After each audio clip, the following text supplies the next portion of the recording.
Assalamualaikum warahmatullahi wabarakatuh. Berjumpa lagi bersama saya Jumuro, calon guru penggerak angkatan 9 dari SDN Solokan Haur. Kali ini saya ditemani oleh Bapak Haji Nunu. Beliau adalah guru kelas 4 yang hari ini kami akan melakukan percakapan praobservasi. Assalamualaikum Pak Haji. Waalaikumsalam Bu Juro. Bagaimana kabarnya Pak Haji hari ini? Alhamdulillah baik. Oke, hari ini kita adakan percakapan praobservasi ya Pak. Sebelum nanti saya akan amati jalannya proses pembelajaran yang Bapak lakukan di kelas 4 ya. Sebelum saya melakukan proses supervisi kelas, adapun tujuan diadakannya supervisi adalah untuk mengetahui dan juga mengevaluasi jalannya proses pembelajaran yang Bapak lakukan. Dan mengapa kita melakukan percakapan praobservasi? Sebagai persiapan awal sebelum Bapak melakukan kegiatan pembelajaran agar lebih siap dan lebih percaya diri sehingga memberikan pembelajaran terbaik untuk murid. Ada beberapa pertanyaan yang akan saya tanyakan kepada Bapak. Yang pertama yang berkaitan dengan tujuan. Kira-kira tujuan pembelajarannya apa Pak? Apa gitu Pak? Tujuan pembelajaran setelah diskusi, siswa mampu mengkomunikasikan keragaman budaya, etnis, dan agama teman di kelas sebagai identitas bangsa Indonesia secara lisan dan tulisan dengan sistematis. Itu Pak tujuannya. Ya, baiklah Bapak Haji. Jadi tujuan pembelajaran yang ingin Bapak capai yaitu setelah diskusi siswa mampu mengkomunikasikan keragaman budaya, etnis, dan agama teman di kelas sebagai identitas bangsa Indonesia secara lisan dan tulisan dengan sistematis. Itu ya Pak ya? Ya. Ya, baiklah Bapak. Kemudian area pengembangan apa yang ingin Bapak capai atau ingin Bapak lakukan saat observasi? Area pengembangan yang ingin dicapai di aspek pengetahuan dan keterampilan para siswa. Jadi dalam area pengembangan yang ingin Bapak capai itu yaitu keterampilan, aspek pengetahuan dan keterampilan. Nah, selanjutnya saya ingin mendengar nih Pak rancangan pembelajaran yang ingin Bapak terapkan di dalam kelas dari segi strategi pembelajaran, model pembelajaran, dan metode pembelajaran.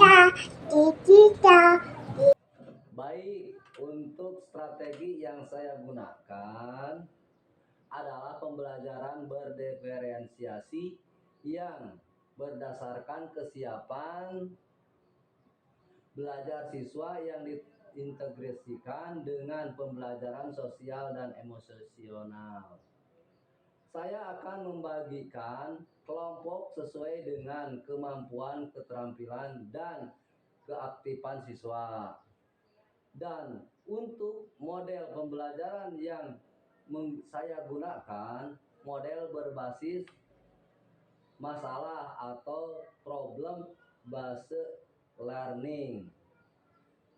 Untuk metodenya mungkin menggunakan diskusi kelompok. Rencana yang Bapak akan terapkan di dalam kelas menggunakan strategi pembelajaran berdiferensiasi yang diintegrasikan dengan pembelajaran sosial emosional, menggunakan model pembelajaran problem based learning, dan juga dengan metode diskusi kelompok. Kemudian penugasan dan juga tanya jawab ya Pak?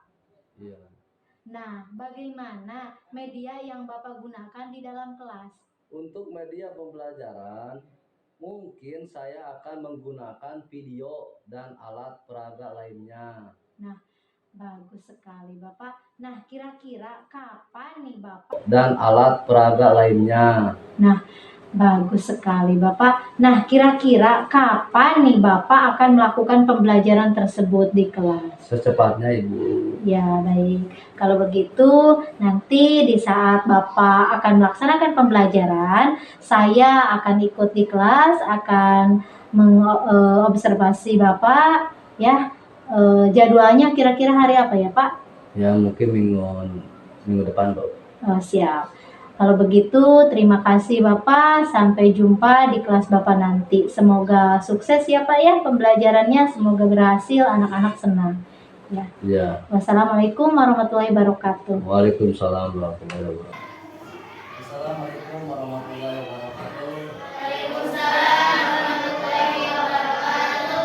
Selamat pagi anak-anak. Sebelum kita belajar, marilah kita baca doa. Tolong kayaknya bisa pimpin baca doa.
sebelum kita belajar, Bapak mau absen dulu ya.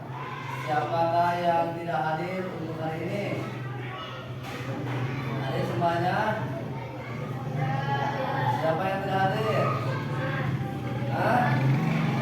Siapa? Oh, Firman. Terus siapa lagi yang tidak hadir? Opik. Kenapa tidak hadir Opik? Sakit. Ada sebabnya enggak? Ada KM. Ya, terima kasih. Nah, kita lanjut ke materi ya. Materi yang sekarang ya, untuk melanjutkan materi yang kemarin, yaitu tentang keragaman budaya ya.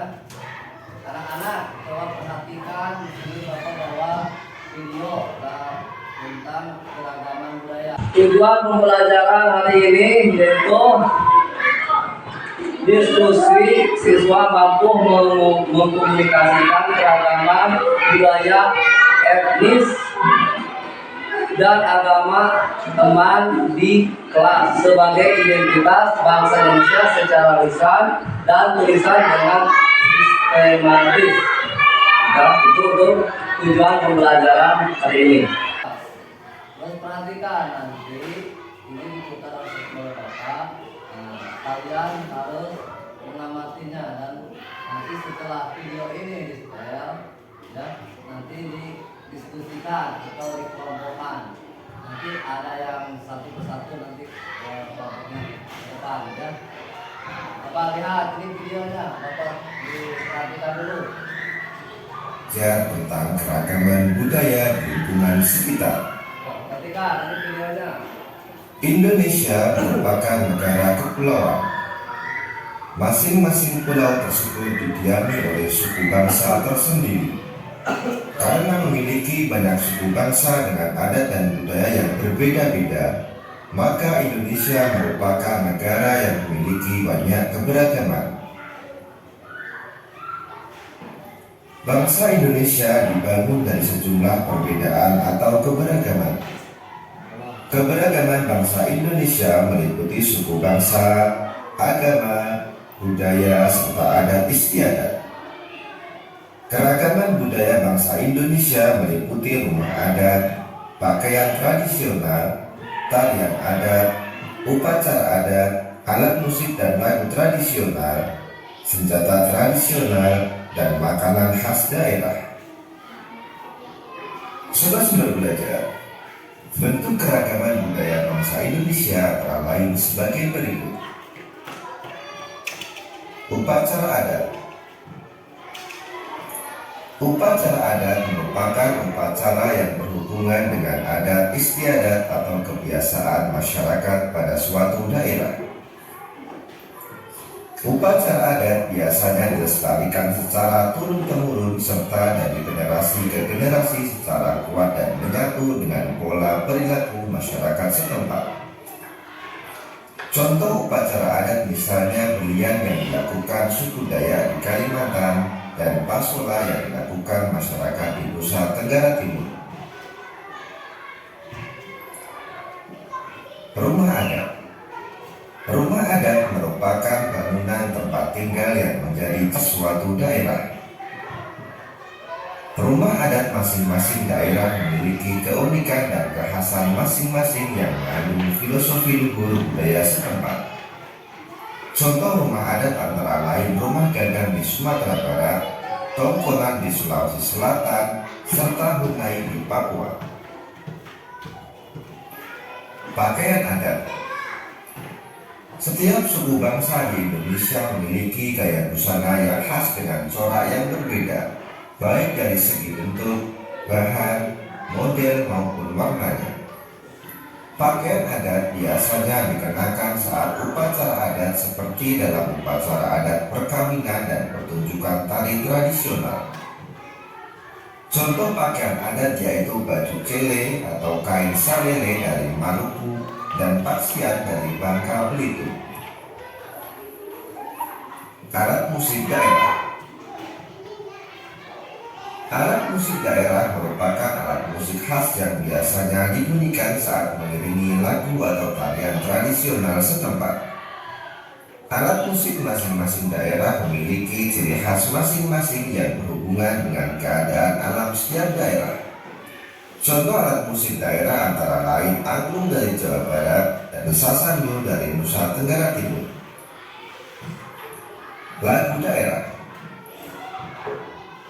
Lagu daerah merupakan nyanyian yang berasal dari daerah-daerah di Indonesia yang syairnya menggunakan bahasa daerah setempat. Lagu daerah biasanya dinyanyikan untuk mengiringi tarian daerah. Syair lagu daerah berisi banyak hal seperti keindahan alam, kerjasama, dan pergaulan dalam masyarakat. Contoh lagu daerah yaitu Jangar dari Bali, Kicir-kicir dari Jakarta, dan Ambar-ambar pisang dari Kalimantan Selatan. Tari daerah. Tari daerah atau tari tradisional merupakan tarian yang tumbuh dan berkembang di suatu daerah dengan ciri khas gerakan, busana, dan musik pengiring yang berbeda dengan tarian lain. Gerakan tari daerah biasanya memiliki ciri yang menunjukkan kearifan daerah setempat. Contoh tari daerah misalnya Sudati dari Nanubaca Darussalam, Lenso dari Maluku, dan Maengket dari Sulawesi Utara. Senjata tradisional. Beberapa daerah di Indonesia mempunyai senjata tradisional yang digunakan sebagai pelengkap dalam acara-acara adat tertentu. Senjata tradisional sering pula digunakan sebagai properti dalam menarikan tarian daerah. Contoh senjata tradisional antara lain keris dari Jawa Tengah atau Yogyakarta, mandau dari Kalimantan Barat, dan celurit dari Jawa Timur. Makanan khas daerah. Indonesia memiliki kuliner yang beragam berupa makanan khas daerah yang beraneka rupa dan rasa. Contoh makanan khas daerah yaitu gudeg dari Yogyakarta, papeda dari Papua, dan es lendang mayang dari Jakarta. Nah, anak-anak, kalian sudah lihat video ini kan? Kita lanjutkan ya. Mau membawa kelompok menjadi 3 ya. Tapi untuk mencari kelompok 1, kelompok 2, kelompok 3, Bapak ada Do, Re, Mi ya. Dari sekarang di sini. Do berarti kelompok 1. Mi kelompok Re kelompok 2, Mi kelompok 3, seperti itu ya. Jadi mulai dari sini. So, 1, 2, 3. Do, Mi berarti kelompok 1 dan kelompok 3. Ini do, do, do, re, mi, do, re, mi, do. Nah, yang kelompok 1 berarti do. Sini. Kelompok 2 di sini re. Kelompok 3 di sini mi.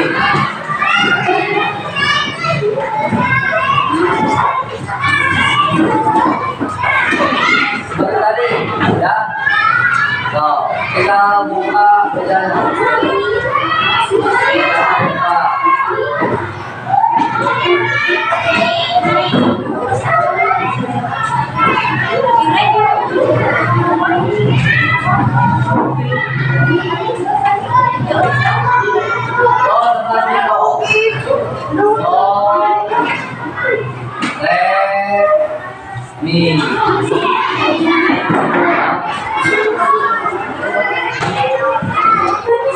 Ini dong.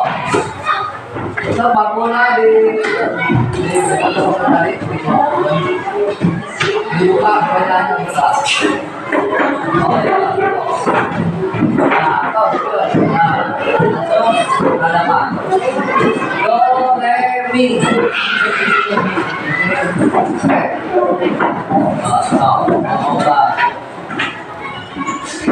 Tuh, seperti kelompok 1. Seperti kelompok 1.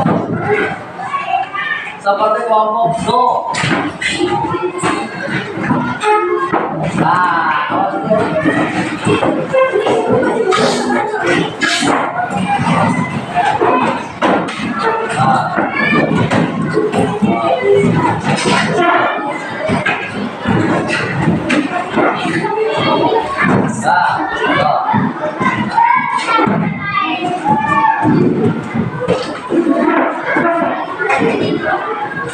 Ini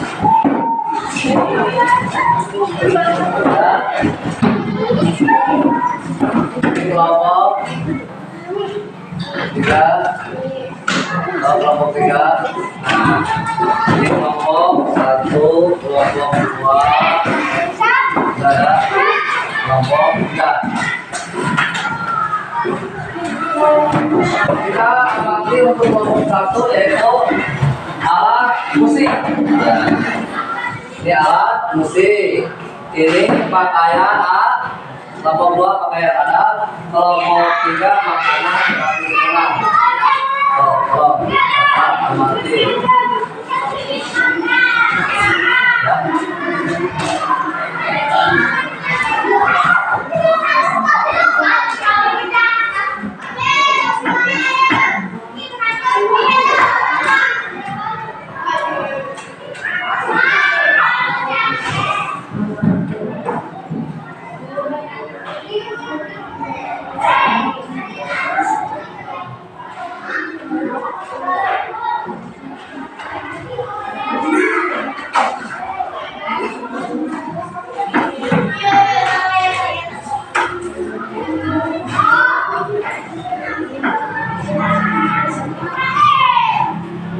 Siapa yang sudah selesai bisa di depan untuk apresiasi presentasi ya, untuk mempresentasikan kelompok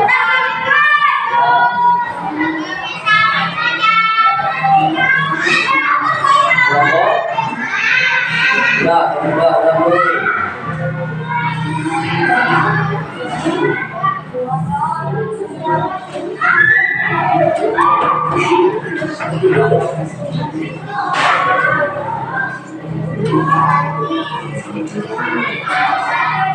Alat musik membaik. Dah, ya. Siapa yang mau ke depan? Semuanya. Oh, semuanya ke depan untuk kelompok 3 yang siap. Dulu itu sebelum lalu beres kelompok 2.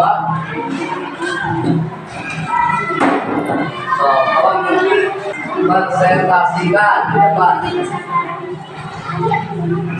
Ya, sini. Stop. Waalaikumsalam.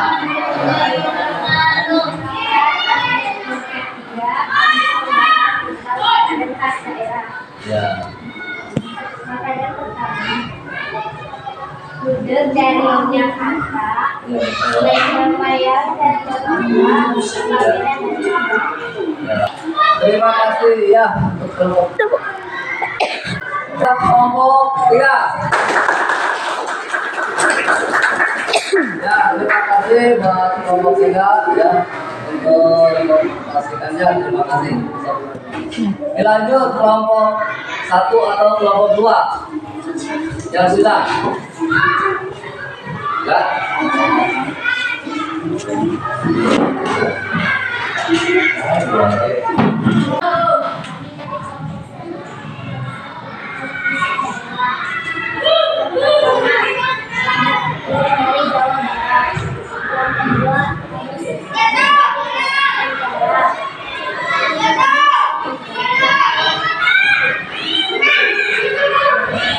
Ya, terima kasih. Tepuk tangan buat kelompok 1.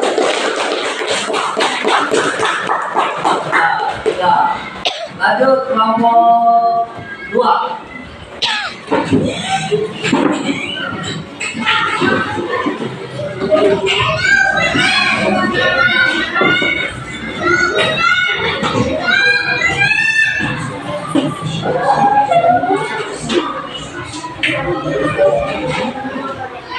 Waalaikumsalam warahmatullahi wabarakatuh.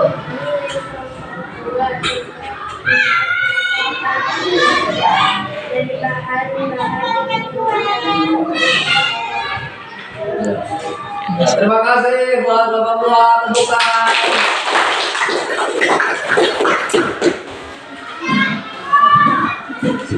Perasaan kalian untuk pembelajaran hari ini gimana? Terus pelajaran apa yang kalian dapat hari ini keragaman budaya. Ya, terima kasih. Bapak akhiri dengan assalamualaikum warahmatullahi wabarakatuh. Selamat siang, Bu. Bagaimana kabarnya hari ini, Pak? Alhamdulillah baik. Oke, maaf mengganggu waktunya sebentar ya, Pak ya. Tidak apa-apa, Bu Joko, silakan saja. Oke, baik Pak Nono. Jadi saya di sini akan melakukan percakapan terkait dengan apa yang sudah Pak Nono laksanakan kemarin, yaitu terkait dengan kegiatan mengajar yang sudah saya observasi. Baik Pak Nono, dari obrolan kita kali ini, Pak Nono ingin dapat apa dari saya? Dari praktek coaching itu yang saya harapkan bisa sharing, bertukar pendapat terhadap pembelajaran kemarin yang saya lakukan, apa kekurangannya, bagaimana perbaikannya. Saya mohon saran dan masukan dari Bu. Oke, jadi Pak Nono ingin sharing terkait dengan apa yang sudah dilaksanakan, kemudian apa yang perlu diperbaiki gitu ya. Nah, saya ingin tahu nih, bagaimana perasaan Bapak setelah mengajar kemarin? Saya merasa lebih lega karena saya sudah merencanakan pembelajaran yang jauh lebih baik daripada pembelajaran sebelumnya. Oke. Apakah rencana perbaikan Pak Nono yang kemarin sudah disampaikan ke saya pada saat kegiatan praobservasi itu apakah sudah tercapai? Ya, sudah tercapai, Bu. Kemarin saya merencanakan pembelajaran menggunakan media yang beragam, kemudian kemarin sudah saya praktekkan. Oke, baik. Jadi yang sudah Pak Nono rencanakan tahap-tahapnya sudah dilaksanakan semua ya Pak ya? Sudah, Bu. Baik, jadi merasa pembelajaran kemarin itu sudah sesuai rencana ya Pak ya? Iya, Bu. Ya, oke baik. Pak Nono bagus sekali, jadi tujuan yang diharapkan sudah tercapai oleh siswa. Sekarang mari kita identifikasi bersama terkait pembelajaran kemarin. Coba Bapak sampaikan apa yang menjadi keunggulan atau apa pembelajaran yang kemarin Bapak laksanakan, apakah dirasa sudah baik atau perlu dipertahankan. Kemudian sampaikan juga hal-hal yang masih kurang dan perlu ditingkatkan. Yang saya rasakan sudah baik adalah pembelajaran kontekstual. Sudah saya lakukan itu berdasarkan yang mereka butuhkan dalam kehidupan sehari-hari dan hal yang masih kurang dan perlu ditingkatkan, masih kurang dalam pemahaman pembelajaran, identifikasi, diferensiasi, jadi masih kurang maksimal walaupun sudah ditetapkan. Oke baik Pak, yang saya tangkap di sini berarti terkait dengan praktik mengajar Bapak yang ingin diperbaiki. Bagaimana Bapak melaksanakan pembelajaran, hal-hal apa yang tentunya ingin diperbaiki gitu? Pasti ada cara-cara atau strategi apa yang akan Bapak lakukan? Di sini saya akan mencoba memperbaiki pembelajaran saya dengan mengalami ilmu, menggali ilmu lagi. Saya akan mengikuti pelatihan-pelatihan yang ada di platform Merdeka Mengajar, kemudian mengikuti kegiatan KKG. Selain itu, saya akan mencari sumber-sumber lain yang dapat saya pelajari, baik itu di sosial maupun di media YouTube. Bagus sekali rencananya Pak. Jadi ada 3 hal yang saya tanggap, yaitu tadi 1 mengikuti pelatihan-pelatihan di platform Merdeka Mengajar PMM itu ya Pak. Yang kedua mengikuti kegiatan KKG. Yang ketiga belajar mandiri lewat sosial media atau YouTube. Itu ya 3. Oke, terkait dengan rencana-rencana itu nih Pak, kira-kira kapan Bapak akan memulainya? Kemudian ada target berapa lama waktunya? Untuk pelaksanaannya secepatnya dalam waktu 6 bulan ke depan, insya Allah saya sudah menyelesaikan itu semua. Oke, bagus sekali Bapak. Jadi sudah terencana seperti itu ya, supaya Bapak tidak lupa. Mungkin Bapak bisa membuat catatan kecil dengan apa yang Bapak rencanakan, kemudian ditindaklanjuti dan semoga semuanya diberi kelancaran dalam melaksanakan pengembangan diri Bapak. Oke, dari sini siapa yang menjadi inspirasi atau menyemangati Bapak dalam melaksanakan rencana ini? Yang pasti rekan-rekan guru dan kepala sekolah. Oke, baik Bapak. Apakah Pak Nunung punya catatan-catatan terkait jadwal kapan akan dimulainya? Nanti saya akan membuatnya agar saya tidak lupa. Oke, baik Pak Nunung. Jadi mari kita terus belajar tentang hal-hal baru terkait perkembangan pendidikan, terutama tentang pembelajaran siswa kita ya Pak. Bagus sekali tadi ada rencana mengakses platform Merdeka Mengajar atau PMM, karena bukan hanya saja ilmu yang didapatkan, tetapi di sana kita bisa mempraktikkan melalui aksi nyata dan masih banyak lagi keuntungan lainnya. Oke, Pak Nunung selalu semangat dan sehat selalu untuk mengembangkan diri, karena tidak ada ilmu yang tidak bermanfaat. Dari yang Pak Nunung sampaikan ini, masih ada tidak yang mengganjal di hati Bapak? Tidak ada Bu, insya Allah semuanya sudah cukup. Baik Bapak, melalui kegiatan Super Visi Academy ini saya harapkan mulai dari kegiatan melalui kegiatan tadi semoga bermanfaat, semoga Pak Nunung merasakan perbaikan dalam mengajar. Sekali lagi saya